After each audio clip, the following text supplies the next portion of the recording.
Hi everyone, this is a video about the pull-push steering technique. So this is the steering wheel here. We need to think of it as a clock face, 12 o'clock and 6 o'clock. So your left hand stays on this side from 12 till 6 only, and then the right hand stays on the right side 12 till 6 only. The pull-push steering technique is a preferred technique that the examiner likes to see, but it is not completely necessary to do it, especially if you're going back to your driving test to retake your test for any reason. You don't have to do this, but the examiner does quite like it. It also makes, when you're learning to drive, you can have a really lovely position with this. You can learn how the steering wheel works and how it affects the car. It is an awesome way. I always teach it to my students, but it is not completely necessary. Okay, now your left hand stays on this side, your right hand stays on this side. So when you're steering correctly, it will be very noisy. Let me demonstrate. So if you're steering correctly, it will be very, very noisy because you're going to hear the vacant hand, the one that's not doing the actual pulling of the steering wheel, slide down, and you'll really hear that. It's very, very noisy.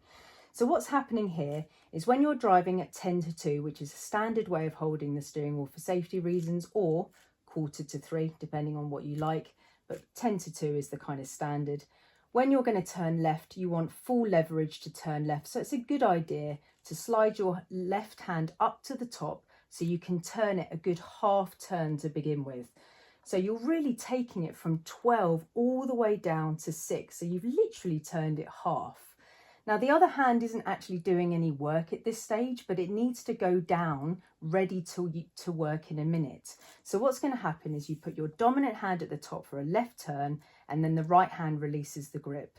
The next thing that's going to happen is your left hand brings it all the way down, but your right hand also goes down to meet at the bottom. So it's ready to do the work.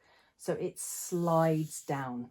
So both hands go from 12 all the way down to 6, and you can hear that lovely sliding noise.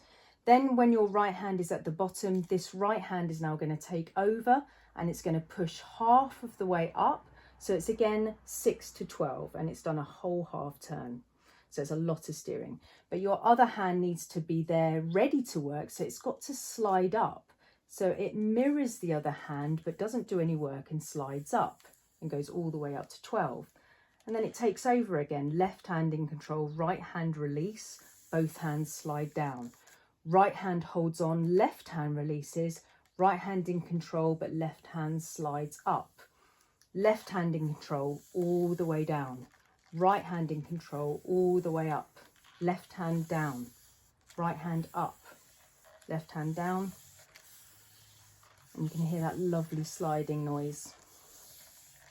And of course, it's just going to be repeated to the other direction if you're turning right. Right dominant hand will go up to the top for the right turn. Left hand releases the grip. Right hand pulls down, all the way down. Hands are always mirroring each other, exactly the same, but on doing different things on the opposite side of the wheel. Right hand pulls down, left hand pushes up. Right hand pulls down, left hand pushes up. They meet at the top, they meet at the bottom, they meet at the top, they meet at the bottom, they meet at the top. I recommend to my students to do 1 minute of steering a day in between their driving lessons. So if they're having a driving lesson once a week, then I say to them, do 1 minute of steering, literally 30 seconds to the left, and then 30 seconds to the right every day. And that will be absolutely great because it's driving is a habit, and you just want this to be a habit that you get into. Right, so I really, really hope that helps. If you're steering correctly, it will be very noisy.